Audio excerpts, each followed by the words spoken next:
சின்ன வயசுலேருந்து அவன் நல்லா படிப்பான். அவனை படிக்கணும்னு நான் எல்லாமே என்னோட வேலை பார்த்து கஷ்டப்பட்டு அவனை படிக்க வச்சேன். பாதி நாளில் அழுதுருக்கேன். அவனை நினச்சேன். ரொம்ப சாப்பிட மாட்டான், தூங்க மாட்டான், எந்த நேரமும் படிப்பு சிந்தனை தான் ஓவர். அவன் ரொம்ப கஷ்டப்பட்டு படித்தான். உண்மையிலேயே ரொம்ப ஹார்ட் ஒர்க் பண்ணான். சொன்னால எங்களுக்கு ரொம்ப சந்தோஷம். குரூப் 4, குரூப் 2, குரூப் 1 எல்லாமே எழுதியிருந்தேன். ஸோ அதுலேயுமே எல்லாத்துலேயுமே பாஸ் ஆகிருந்தேன். ஹலோ வியூவர்ஸ், நம்ம இப்போது திருநெல்வேலி மாவட்டம் கல்லடைக்குறிச்சியில் காந்தாரியம்மன் கோயிலில் இருக்கிறோம். அந்த கோயில் தெருவில் எதுக்காண்டி வந்திருக்கோம்னா, நம்ம திருநெல்வேலி கல்லடைக்குறிச்சியை சார்ந்த திரு வேல்முருகன் அவர்களுடைய பையன் பேச்சு ஐஏஎஸ் எக்ஸாமில் பாஸ் பண்ணியிருக்காப்புல. அவரோட விஷயங்களை நம்ம இப்போ பார்க்க போகிறோம். வாங்க பார்க்கலாம். தேங்க்யூ. வணக்கம். வணக்கம். எப்படி இருக்கீங்க? நல்லா இருக்கேன். நீங்கள் நல்லா இருக்கீங்களா? பேச்சு இப்போது இந்திய ஆளுமை பணி, ஆட்சி பணி, ஐஏஎஸ் அப்படிங்கிற ஒரு தேர்வில் நீங்கள் வெற்றி பெற்றிருக்கீங்க. எப்படி ஃபீல் பண்ணுறீங்க? இது எனக்கு ரொம்ப சந்தோஷமான ஒரு விஷயந்தான். ஏன்னா இது என்னுடைய 5 அட்டம் கொடுத்துருக்கேன். ஸோ இந்த அட்டம்ப்டில் தான் இன்டர்வியூ வரைக்கும் போய் செலக்ட் ஆகியிருக்கேன். ஸோ இது அப்பா அம்மாவுக்கும் பெருமையாக இருக்கிறதால எனக்கு ரொம்ப சந்தோஷமாக இருக்குது. அண்டு இந்த டீச்சர்ஸ் எல்லாருக்குமே இந்த வெற்றி நான் டெடிகேட்டும் பண்ணுறேன். நீங்கள் சின்ன வயதில் எங்கே படித்தீங்க? நான் 10th ஸ்டாண்டர்ட் வரைக்கும் கோவில்பட்டியில் படித்தேன். அப்புறம் 11th 12th ஹொசூரில் படித்தேன். 10th வரைக்கும் சென்ட் ஆண்ட்ரூஸ் மெட்ரிகுலேஷன் ஸ்கூலில் படித்தேன். 11th 12th ஸ்ரீ விஜய் வித்யாலயா சொல்லிட்டு படித்தேன். அப்புறம் காலேஜ் கெமிக்கல் இன்ஜினியரிங் அண்ணா யூனிவர்சிட்டி கிண்டியில் படித்தேன். ஸோ அதுக்கப்புறம் இதுலேருந்து யூபிஎஸ்சி ப்ரிப்பேர் பண்ண ஆரம்பித்தேன். இந்த யூபிஎஸ்சியில் பணி நீங்கள் ஜாயின் பண்ண போகிறீங்க, ட்ரைனிங்லாம் போக போகிறீங்க. இந்த மாதிரி டைமில் இதுக்கு முன்னால் நீங்கள் என்னெல்லாம் நீங்கள் பயிற்சி பெற்றீங்க? இதுக்கு முன்னாடி இந்த எக்ஸாம் ப்ரிப்ரேஷனில் ஃபஸ்ட்டு ஒரு கொஞ்சம் வருஷம் ஒரு 1 year கிட்ட மட்டும் பெங்களூரில் இருந்தேன். ஸோ அங்கே சில மென்டர்ஸ் கிட்ட ப்ரிப்பேர் பண்ணிகிட்டு இருந்தேன். அப்புறம் ஃபுல்லாக வீட்லேயே செல்ஃப் ஸ்டடி தான் பண்ணிகிட்டு இருந்தேன். ஸோ அதில் தான் ஒரு சப்ஜெக்ட் மட்டும் எனக்கு கொஞ்சம் கிளாரிட்டி இல்லாமல் இருந்தது. அது கிளியர் பண்ணுறது கஷ்டமாக இருந்தது, சிசாட் பேப்பர் மட்டும். ஸோ அதுக்கப்புறம் அதுவும் இந்த முறை ட்ரைனிங் எடுத்துகிட்டு அந்த எக்ஸாம் மட்டும் கிளியர் பண்ணேன். ஸோ அதுக்கப்புறம் எல்லா எக்ஸாமும் கிளியர் பண்ண ஆரம்பிச்சிட்டேன். இப்போ நீங்கள் தமிழ்நாடு அரசு டிஎன்பிஎஸ்சியில் நீங்கள் வெற்றி பெற்று வேலை பார்த்தீங்க. எவ்வளோ நாள் அங்கே வேலை பார்த்தீங்க? இங்கே ஒரு அக்டோபர் மாதத்தில் கடந்த ஆண்டு 2023 ஜாயின் பண்ணேன். அதுக்கு முந்தின வருஷத்தில் எக்ஸாம் எழுதினேன். குரூப் 4 எக்ஸாம் எழுதியிருந்தேன். 2022 எழுதியிருந்தேன். 23 அதுக்கு ரிசல்ட் வந்தது. ஸோ அதுக்கப்புறம் அதில் ஜாயின் பண்ணேன். இப்போ கடந்த ஒரு 6-7 மாதங்களாக மாவட்ட கல்வி அலுவலகத்தில் திருநெல்வேலியில் ஒர்க் பண்ணிகிட்ருக்கேன். Very good. இப்போது உங்கள் அப்பா அம்மாவை பற்றி சொல்லுங்கள். அப்பா இப்போ டீ கடை வச்சுருக்காங்க. அம்மா வீட்டில் ஹோம் மேக்கர். அவங்க அதுக்கு முன்னாடி அப்பா நிறையா சந்தையில் வேலை பார்த்துருக்காங்க. ஸோ இந்த மாதிரி நிறையா தினசரி கூலியில் தான் வேலை பார்த்துருக்காங்க. ஸோ அதுக்கப்புறம் அம்மா ஹோம் மேக்கர், எங்கள் வீட்டில் எல்லாரையும் பார்த்துக்கிறது அந்த மாதிரி பண்ணிட்டுருக்காங்க. அவங்க கூட பிறந்தவங்க தம்பி இப்போது சென்னையில் ஒரு தனியார் கம்பெனியில் ஒர்க் பண்ணிகிட்ருக்கான். ஸோ நான் ஒரே ஒரு தம்பி மட்டும்தான். என்ன ஆம்பிஷன்? எனக்கு எப்போவுமே மக்கள் பணி தான். அது எனக்கு சின்ன வயசுலேருந்தே இருந்த ஒரு ஆசை தான். அது for the people with the people அப்படிங்கிற மாதிரி அந்த மக்களோடு இருக்கும்போது அது எனக்கு ரொம்ப சந்தோஷத்தை தருது. அது நான் இப்போது குரூப் 4 ஒர்க் பண்ணும்போது சரி, ஸ்கூல் எஜுகேஷன் டிபார்ட்மெண்ட்டில் தான் ஒர்க் பண்ணுறேன்.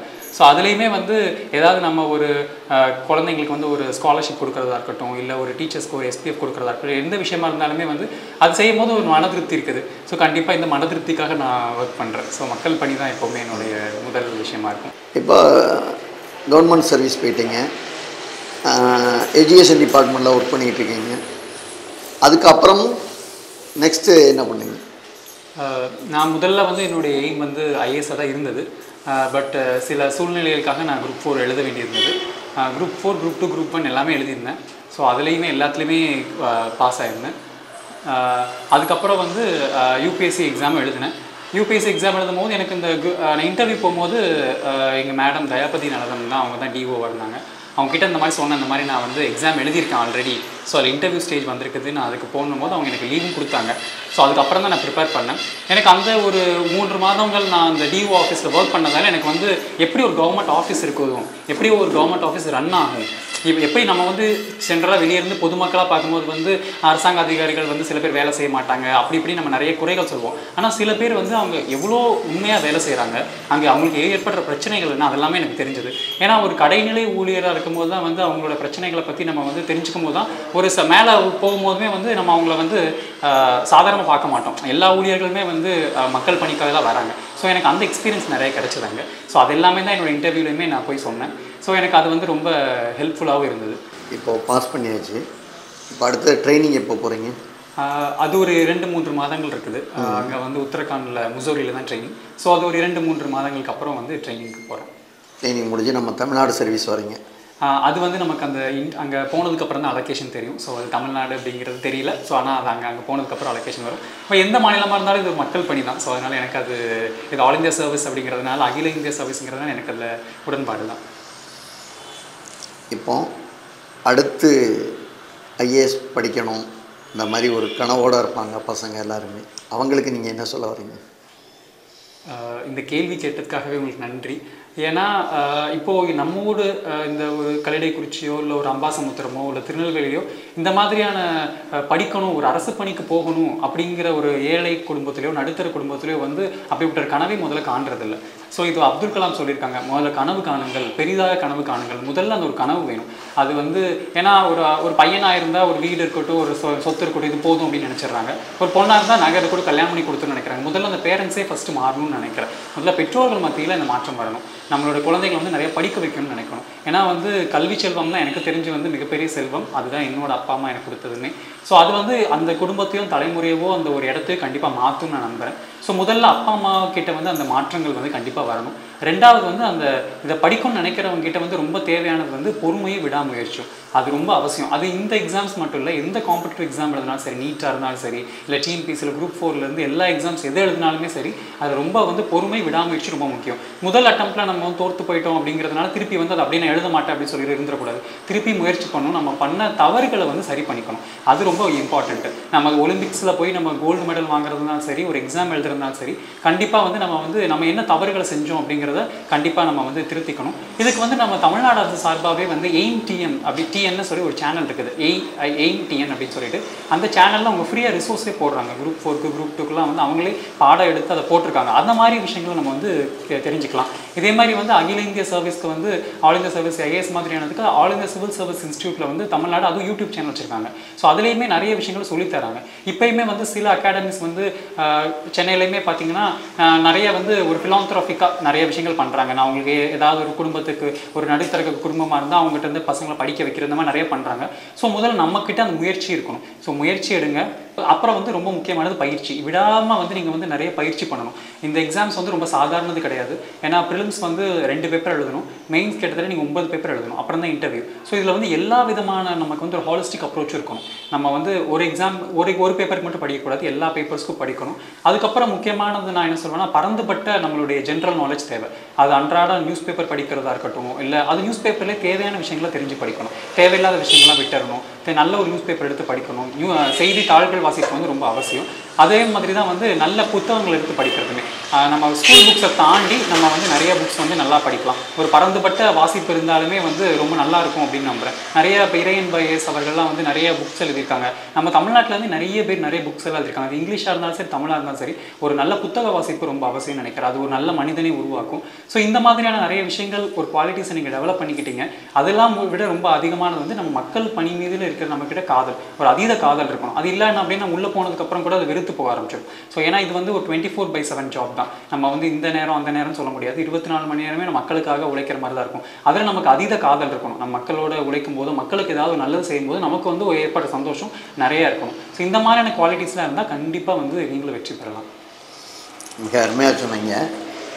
பொதுவாக வந்து தான் கற்றதை வந்து மற்றவர்களுக்கு கற்றுக் கொடுக்கணுங்கிறதும், அந்த விஷயத்தை வந்து நம்ம ஒரு அவேர்னஸாக ஒரு விழிப்புணர்வு சொல்லணுங்கிறதும் நிறைய பேருக்கு இப்போ குறைஞ்சிட்டு வருது.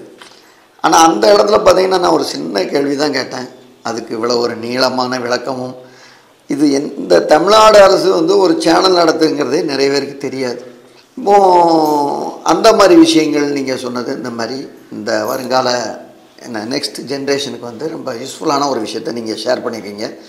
தேங்க்யூ. சரி, பேச்சி அவர்களை நம்ம சந்தித்ததில் ரொம்ப ரொம்ப மகிழ்ச்சி. இப்போ பேச்சியோட பேரண்ட்ஸ் என்ன சொல்கிறாங்க, திரு கார்த்திக் அட்வொகேட் நம்ம கூட வந்திருக்காங்க. அவங்க திரு வேல்முருகன் பேச்சியோட ஃபாதர், இவங்கள பற்றியும் எல்லாம் நம்ம அப்போ ஷேர் பண்ண போகிறோம். பேச்சியோட அப்பா அம்மா நம்மோட இருக்காங்க. வேல்முருகன், பேச்சி பற்றி சொல்லுங்கள். எனக்கு 2 பசங்க. ஒருத்தன் ப்ரைவேட்டில், சின்ன பையன் ப்ரைவேட்டில் வேலை பார்க்கான். பெரியவன் வந்து இன்ஜினியரிங் முடிச்சுட்டு கவர்மெண்ட் ஜாபுக்காண்டி ரொம்ப ட்ரை பண்ணிட்டு இருந்தான். குரூப் 4 எழுதி அதில் பாஸ் ஆகி வேலை பார்த்துட்ருக்கான். யூபிஎஸ்சி எக்ஸாம் வந்து ஐஏஎஸ் வந்து அவனுக்கு கனவாக இருந்தது. அது இப்போ நிறைவேறிட்டு சின்ன வயசுலேருந்து அவன் நல்லா படிப்பான். அவனை படிக்கணும்னு நான் எல்லாமே என்னோட சொல்கிற வேலை பார்த்து கஷ்டப்பட்டு அவனை படிக்க வச்சேன். நல்லா படிச்சிட்டான். அதில் இன்றைய காலையில் தினசரி தந்தியில் கூட ஒரு டீ கடைக்காரர் மகன் வந்து ஐஏஎஸ் ஆனார். படிப்புக்காக தனது வீட்டையே விற்று உருவாக்கினார் அப்படின்னு சொல்லும்போது, இது கல்விக்காக வேண்டி ஒரு பெரிய விஷயம் நீங்கள் செஞ்சுருக்கீங்க. ஸோ உங்களுக்கு நம்ம தமிழ்நாடு மக்கள், ஊர் மக்கள், திருநெல்வேலி மக்கள் எல்லார் சார்பில் உண்மையிலே உங்களுக்கு ஒரு வாழ்த்து சொல்லணும். நன்றி, ரொம்ப நன்றி. தேங்க்யூ. நீங்கள் உங்கள் பேச்சு பற்றி சொல்லுங்கள். நாங்கள் பணத்தை தான் செலவு பண்ணோம். ஆனால் அவன் ரொம்ப கஷ்டப்பட்டான். அவனுக்கு அந்த மூளை தான். பாதி நாள் நான் அழுதுருக்கேன். அவனை நினச்சேன். ரொம்ப சாப்பிட மாட்டான், தூங்க மாட்டான். எந்த நேரமும் படிப்பு சிந்தனை தான் ஓவர். இதனாலேயே நான் அவனை சூஸ் போட்டு எல்லாம் கொடுத்து எல்லாம் பண்ணினாலும் சரி, அவன் படித்து அவன் பாஸ் ஆகுது. அது எங்களுக்கு ரொம்ப இதாக இருந்தது. ஆனால் இவ்வளோ தூரத்துக்கு வந்ததுக்கு அவனுக்கு தான் முதல்ல நாங்கள் நன்றி சொல்லணும். ஆமாம், வேறு எதுவும் இல்லை சார். இப்போ ஒரு மகிழ்ச்சி இருக்குது. அது ரொம்ப சந்தோஷம். அது ரொம்ப சந்தோஷமாக இருக்குது. ரொம்ப சந்தோஷம். ஆமாம், தேங்க்யூ. தேங்க்யூ. பேச்சியோட அத்தை நம்ம கூட இருக்காங்க. மருமகனை பற்றி அவங்க என்ன சொல்கிறாங்கன்னு கேட்போம். அவன் வந்து ரொம்ப கஷ்டப்பட்டு படித்தான். உண்மையிலேயே ரொம்ப ஹார்ட் ஒர்க் பண்ணான். சொன்னால எங்களுக்கு ரொம்ப சந்தோஷம். சரி, இது வந்து அவங்க வந்து ஒரு சந்தோஷத்தின் வெளிப்பாடு. அவங்களால அதுக்கு மேலே பேச முடியலை. சரி, நிகழ்வு வாழ்த்துக்கள். இப்போ நம்ம கூட இந்த பகுதியை சார்ந்த எங்களது உறவினர், நண்பர், நான் நல்லா இருக்கணும்னு நினைக்கக்கூடிய நபர்களில் ஒரு முக்கியமான நபர் கார்த்திக் வழக்கறிஞர் நம்மோட இருக்காங்க. அவர் தான் நிறைய சொல்லுவார். நான் சொல்கிறதோட இந்த பசங்களாம் எப்படி படிக்கணும் என்னென்ன ரொம்ப டீப்பாக சொல்ல போகிறாங்க. வாங்க. நம்முடைய அன்பு மருமகன் பேச்சி அவர்களுடைய வெற்றி, சாமானியமான மனிதர்களும் இந்த சாதனையை செய்யலாம் என்ற ஒரு நம்பிக்கையை ஊட்டும் விதத்தில் நம்முடைய அவர் திரு பேச்சி அவர்கள் நம்முடைய மருமகன் செஞ்சுருக்காரு. அவங்களுடைய தாய் தாப்பனார் 2 பேருமே எளிய பின்னணியில் உள்ளவங்க தான். அவங்களுடைய தாப்பனார் வந்து நம்ம அத்தான் தான். அவர் வந்து டீ கடை, முருகன் சொல்லி டீ கடை வச்சுருக்காரு. இந்த கல்லைக்குறிச்சியில் சிங்கப்பட்டி ரோடு பிரிவில் டீ கடை வச்சுருக்காரு. அதுக்கு முன்னாடி மில்லில் வேலை பார்த்தாரு. ஒரு எளிய பின்னணியில் உள்ளவர் தான். பெரிய கல்வி பின்னணியோ, பெரிய செல்வ பின்னணியோ, பெரிய பொருளாதாரமோ, பெரிய அரசியல் பின்னணி எதுவுமே கிடையாது. ரொம்ப எளிமையான ஒரு மனிதர். அவர் எளிமையான பின்னணியிலேருந்து வந்தவர். அவங்க தாயாரும் சாதாரண பீடி சுற்றும் தொழிலாளி, சாதாரண தொழிலாளி. அவங்களுக்கு இன்னும் சொல்லப்போனால் அவங்களுக்கு பையனுக்கு இதை படின்னு சொல்கிறதுக்கு கூட அவங்களுக்கு தெரியாது. அப்படிப்பட்ட ஒரு பின்புலத்தில் இருந்து நம்ம பையன் நல்லா படிக்கணுன்றதுக்காக தான் குடியிருந்த வீடையே விற்று 2 பையங்களையும் படிக்க வச்சாங்க. எல்லாம் மிகப்பெரிய சாதனை. அதாவது கல்வி தான் தன்னுடைய பெரிய சொத்துன்னு சொல்லி அவங்க முயற்சி செஞ்சு அதை வந்து செஞ்சாங்க. அந்த செய்தது, அந்த வீடை விற்று படிக்க வச்சதுக்குள்ள பலனை இன்றைக்கி அந்த மருமகன் வந்து சாதிச்சு காட்டியிருக்காரு. அவர் வந்து இந்த வெற்றி எளிமையான வெற்றி அல்ல. அதாவது இது ஒரு கோச்சிங் கிளாஸில் சேர்ந்து படிக்கிறதுக்கு கூட பண வசதி பற்றாக்குறையாக இருக்க போய் தான் அவர் ரூம்லேயே உட்காந்து படித்தார். 4 தடவை தோல்வி. அதுக்கப்புறமும் திருப்பி குடும்பத்தில் வறுமையில் விழுந்துடக்கூடாது அப்படின்றதுக்காக குரூப் 4 எக்ஸாம் எழுதி சாதாரண கிளரிக்கல் கேடரில் எஜுகேஷன் டிபார்ட்மெண்ட்டில் திருநெல்வேலியில் வேலை பார்த்தார். அவர் எஜுகேஷன் டிபார்ட்மெண்ட்டில் திருநெல்வேலியில் வேலை பார்த்து அந்த கிளர்க்குக்கு உள்ள சம்பளத்தை வச்சு திருப்பியும் தன்னுடைய கனவை மெய்ப்பிப்பதற்காக திருப்பியும் அவர் போராடி அந்த தன்னுடைய கனவை வந்து சிதைச்சிடாமல் அழிச்சிடாமல் தன்னுடைய கனவை வந்து தன்னுடைய வாழ்க்கையோட யதார்த்தத்தோடு கொண்டு போய் பயணித்து இன்றைக்கி வெற்றி பெற்றிருக்கார். அதுதான் அதில் முக்கியத்துவமான உள்ளது. அதாவது தன்னுடைய கனவு நிறைவேறாத கனவாக போயிடும்னு நிறைய பேர் விரக்தி ஆயிடுறாங்க. அந்த விரக்தியை வந்து முறியடிச்சது தான் நான் அவருடைய பெருமையாக நான் பார்க்குறேன். அதாவது கல்வி திருப்பியும் வீட்டில் வந்து ஐஏஎஸ் கோச்சிங் கிளாஸ் எல்லாம் சேர்த்து விடுறதுக்கு வாய்ப்பு இல்லாத சூழ்நிலை வரும்போது கூட பரவாயில்ல, நான் இதோட என் வாழ்க்கை முடிஞ்சு போச்சு, குரூப் 4ஓட நான் நின்றுக்கிறேன் அப்படின்னு நிற்காம குரூப் 4ல் வேலையை சேர்ந்தார். சாதாரண கிளரிக்கல் கேடர் தான் கல்வித்துறையில். அதில் உள்ள சம்பளத்தை வச்சே படித்து அது மெட்டீரியல்ஸ்லாம் வாங்கி படித்து அது வீட்டில் தான் உட்காந்து படித்தார், நண்பரோடு சேர்ந்து உட்காந்து தான் படித்து இன்றைக்கி தமிழ் இலக்கியத்தை, அது ஒரு முதன்மையான ஒரு குறிப்பிட வேண்டிய விஷயம், தமிழ் இலக்கியத்தை தன்னுடைய விருப்ப பாடமாக, நம்முடைய தாய்மொழியான தீந்தமிழை தன்னுடைய விருப்ப பாடமாக எடுத்து இன்றைக்கி அதில் வெற்றி பெற்று இன்றைக்கி இந்திய ஆட்சி பணியில் அவர் தேர்வாயிருக்காரு. இது ஒரு சாமானியர்களோட வெற்றி. இதை இந்த பேட்டியை பார்க்கக்கூடிய இந்த மயூரி டிவி நேயர்கள் அனைவரும் இதை ஒரு சாமானியர்கள் வெற்றி பெறலாம் என்ற ஊக்கத்தை தரக்கூடிய வகையில் அவருடைய வாழ்க்கையும் அவருடைய வெற்றியும் அமைஞ்சிருக்கு. அந்த ஊக்கத்தை தொடர்ந்து மயூரி தொலைக்காட்சி நமக்கு வழங்கிட்டு இருக்கு. அதுக்கு நான் மயூரி தொலைக்காட்சி நிர்வாகத்திற்கும் நம்முடைய அண்ணன் அண்ணன் அவர்களுக்கும் நன்றி பாராட்ட கடமைப்பட்டிருக்கிறேன். நம்முடைய மயூரி தொலைக்காட்சி தொடர்ச்சியாக சாமானியர்களின் வெற்றியை பதிவு பண்ணி வருது. அதனால் மயூரி தொலைக்காட்சிக்கு என்னுடைய மனமார்ந்த நன்றியை நான் தெரிவிச்சுக்கிறேன். நம்ம இந்த பேட்டியை பார்க்கக்கூடிய அத்தனை நேயர்களும் சாமானியர்களும் சாதிக்கலாம் என்ற ஒரு விழிப்புணர்வையும் ஒரு நம்பிக்கையும் ஏற்படுத்தும் விதத்தில் என்னுடைய அன்பு மருமகன் திரு பேச்சி அவர்கள் வெற்றி பெற்றிருக்கார். அவர் மேலும் மேலும் வாழ்வில் எல்லா நலமும் வளமும் பெற்று வாழ எல்லாம் வல்ல இறைவனை நான் பிரார்த்தித்துக் கொள்கிறேன். வாழ்க வளமுடன். நன்றி. மயூரி டிவி மற்றும் மயிலோசை சார்பில் நம்ம திரு பேச்சி அவர்களுக்கு ஒரு பொன்னாடை போற்றி மகிழ்விக்கிறோம்.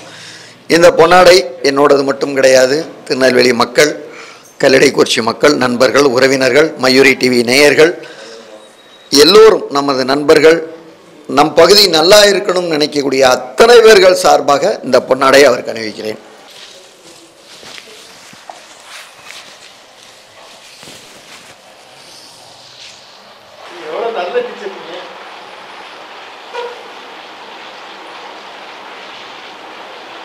இவ்வளவு நேரம் நம்ம திரு பேச்சி மற்றும் அவருடைய தந்தையார் வேல்முருகன் குடும்பத்தினரை நம்ம ஒரு நேர்காணல் எடுத்தோம்.